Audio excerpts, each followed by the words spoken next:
Devi guardare qua. Ok.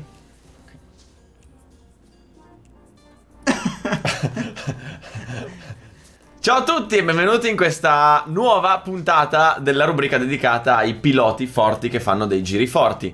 In questo caso abbiamo un pilota che forse avrete già visto in qualche video precedente. Forse. Perché di giri forti ne ha fatti fin troppi, ne abbiamo parlato spesso. Abbiamo qui con noi Fabrizio Perotti. Ciao Albi, ciao a tutti. Pilota del National Trophy 1000 che in occasione del quarto round del Moto Estate all'Autodromo di Franciacorta ha fatto segnare il nuovo record della pista, battendo, indovinate chi? Se stesso. Che sta continuando ad autobattersi ogni volta che va a Franciacorta, fa il record e batte il suo crono. L'anno scorso aveva fatto il record con una moto praticamente stradale. Sì, quella di mio sponsor, con il mono, le cartucce davanti, però motore completamente standard e Ok. sì, di solito tutti mettono la moto preparata con le carene originali, noi invece abbiamo corso con le carene con la moto di base. È vero, carene Superbike, moto vabbè, originale. comunque sì. E lo scarico c'era, ovviamente. E già lì aveva fatto il nuovo record, dato che era cambiata la pista, 1.98. Quest'anno si è ripresentato a bordo di Yamaha R1 e ha fatto segnare il nuovo record della pista. Fabri, quest'anno allora di che moto avevi di preciso?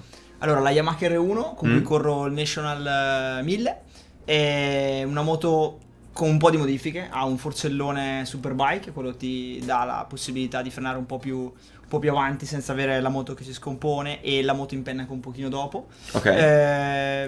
Per il resto la moto è praticamente stock, però è una base sicuramente ottima per provare a fare. Motore Franciacorta era stock. Il motore è quello che uso nel National, c'è qualche lavoro ma non è un Superbike vero e proprio, sì. Ok.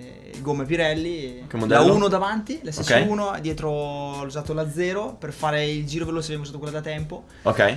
che però rispetto magari a quella di qualche anno fa ha un pochino di grip in meno, è molto più simile alla 0 di oggi che... Ah, ok. Quindi è una gomma che magari ti fa fare più giri a Esatto. discapito di qualche decimino in meno. Esatto, Ok. esatto. Bene, partiamo adesso col video, andiamo a vedere il giro del buon Fabri. Fabri, facciamo partire il video e commentaci un po' come si guida a Franciacorta. Allora, staccata per la penultima curva, quindi ci stiamo immettendo per il giro buono, qua cerchiamo di stare molto a destra per tenere il gas costante nel cambio e poi aprire forte il gas in uscita, qua si scompone un po' la moto in accelerazione, usciamo di seconda, terza, quarta e poi riscaldiamo in seconda marcia, la frenata qua è abbastanza importante, andiamo al punto di corda e riapriamo tutto il gas al 100%, di nuovo frenata e poi ritardiamo un po' l'ingresso della curva 2, riapriamo il gas al 100% qua, freniamo di nuovo e andiamo via di gas costante nel cambio di direzione tra la 3 e la 4.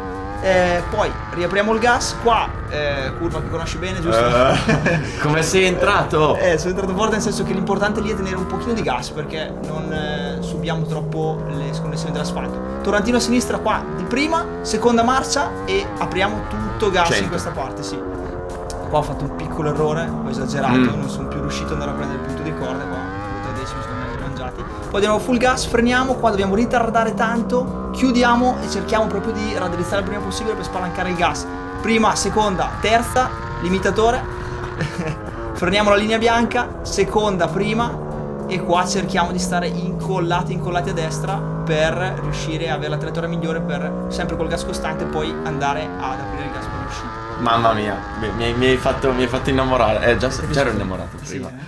Sto giro veramente era uno sballo, questo giro. Ma io ti chiedo a questo punto, quali sono i punti chiave di Franciacorta? Dov'è che fai il tempo? Sì, sono il tornantino che immette nel rettilineo dietro, quindi sono sbaglio la 11. Sì, che adesso sarà diventata 10, ma perché hanno esatto. tolto una curva, quindi, però è quella lì, ok. Quella. E poi le ultime due, quindi il destra-sinistra finale. Calcoliamo sempre che col 1000 la cosa importante è riuscire a fare la traiettoria ideale per riuscire a dare il 100% di gas il prima possibile, quindi mettere a terra i cavalli. Se noi entriamo forte in quelle curve lì e poi usciamo anche solo di mezzo metro dalla traiettoria ideale, poi il gas lo prendiamo tardi, usciamo larghi, non riusciamo a scaricare a terra i cavalli e vanifichiamo un po' tutto, quindi la guida col 1000 è un po' questo, quindi cercare di sacrificare un po' gli ingressi per uscire fuori. Ok, quindi tu tendenzialmente può essere una buona idea per chi guida il 1000, quando magari approccia una pista nuova, andare a identificare tutte quelle curve che immettono sul rettilineo e fare in modo di di concentrarsi su quale per uscire il più forte possibile. Sì, è fondamentale. Col 1000 a volte magari non si vanno neanche a sfruttare tutti i centimetri in uscita della pista, perché la cosa più importante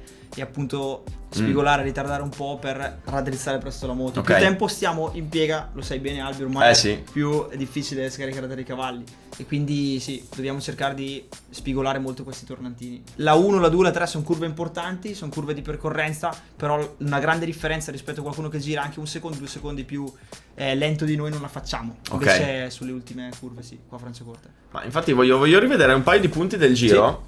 Perché ho notato un po' di cose guardando tu a bordo. La prima è che tra la curva 3 e 4 io vedo che comunque tu ti tieni abbastanza a destra nel cambio di direzione. Quindi Sì. ti tieni a un quarto forza della pista a destra. Sì, questa è una curva un po' critica, ricordiamo che quando si ha la gomma fredda questa è un po' bastarda come curva.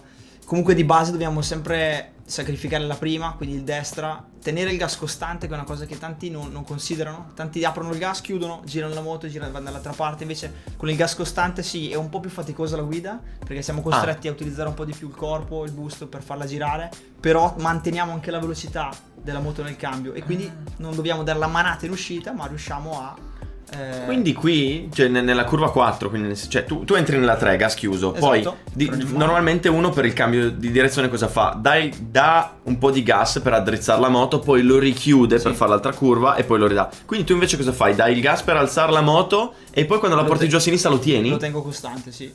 E il fatto è che non ne do tanto, ok? Perché sennò la moto comunque fa tanta strada, ma un po' di gas costante mi aiuta a tenere un po' più in equilibrio la moto, quindi non avere troppo trasferimento di carico, che in alcune varianti aiuta con le strette, ma in quelle un po' più aperte poi ti crea problemi in uscita perché hai il mono magari scarico, il posteriore scarico, quando vai a dar gas perde. E infatti tanti fanno i side lì per quello Esatto, anche forse. Esatto.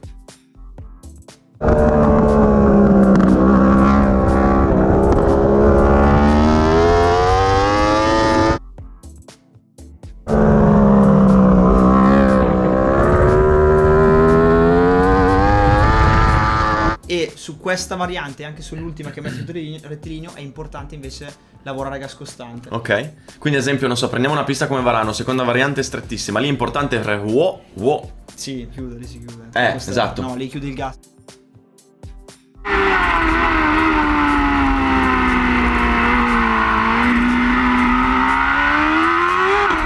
Però per esempio un esempio... Non so, aspetta, voglio vedere se ho capito. Tipo, curva Rio di Misano. Bravo, bravissimo. Destra, poi fai il cambio di direzione per portarla a sinistra. Lì nel sinistra tieni il gas per Io portare lavoro velocità. a gas costante e questo mi dà un vantaggio in uscita. Ho più velocità rispetto ad altri piloti, magari arrivare alla staccata della quercia perché non ho chiuso in mezzo lì.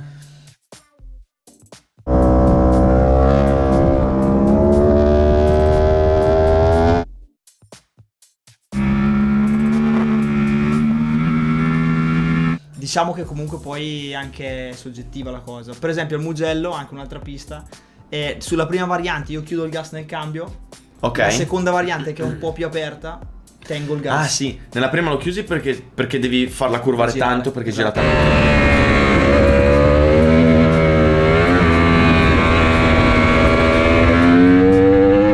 tanto. La seconda invece che è un po' più da tagliare, tieni il gas. Sì.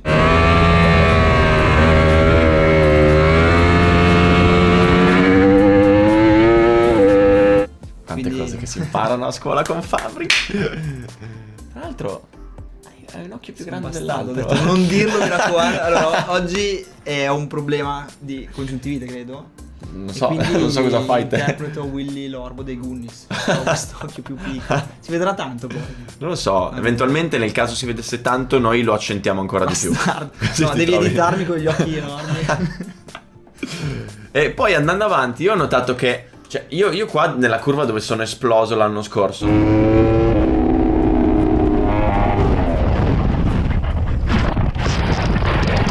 tu come cacchio fai a entrare così forte e farla così forte?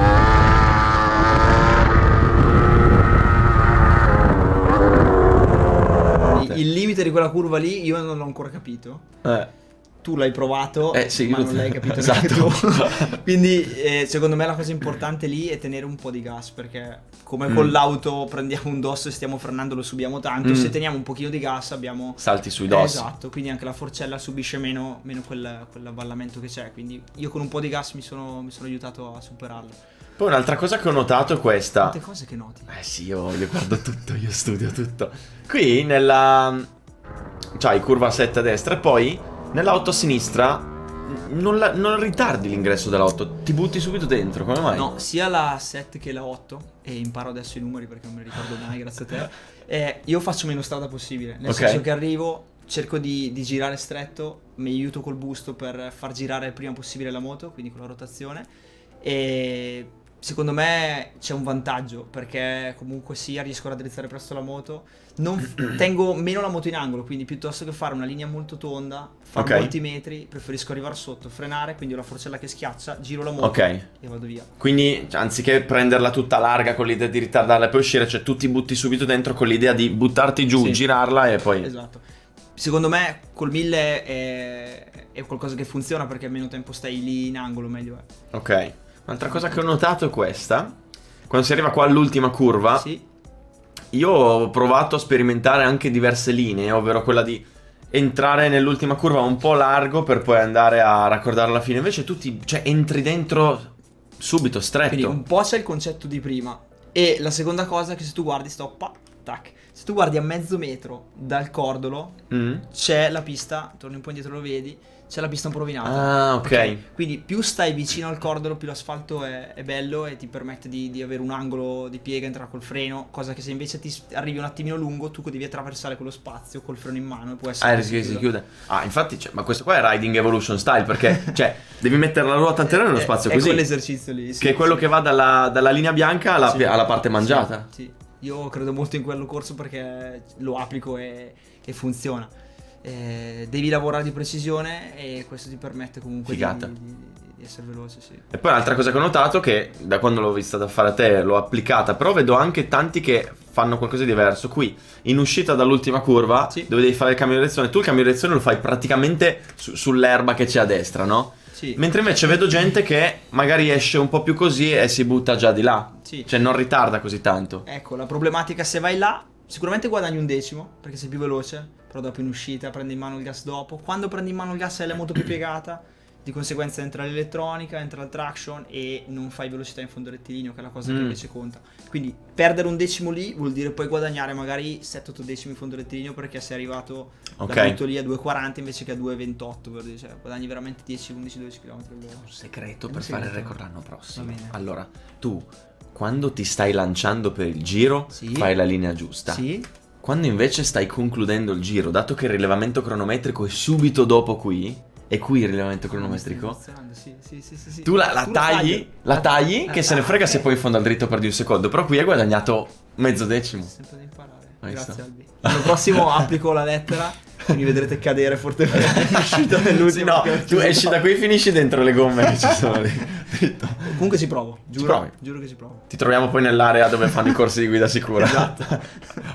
Fantastico. Bomba. Grazie Fabri. È bello questo video perché non solo ci hai spiegato come si guida Franciacorta, ma ci hai dato tutta una serie di tips che io ad esempio proverò ad applicare, tipo Mugello, Misano, quelle piste là. Bene, mi fa piacere e vedrai che domani avrai anche tu la congiuntivite. No, non la voglio la congiuntivite. Sì, penso che sia... come si dice? Si possa passare. Sì? Sì. Facciamo occhio contro occhio se domani andrò in giro così. Va bene. Siamo andati bene secondo te? Siamo andati benissimo, questo video è stato stupendo. Grazie per aver visto questo video, grazie anche a Fabri. Grazie anche a te per essersi prestato per venire qui a spiegarci come si guida. Iscrivetevi al canale se non siete ancora iscritti e ci vediamo al prossimo video. Bye bye. Bye.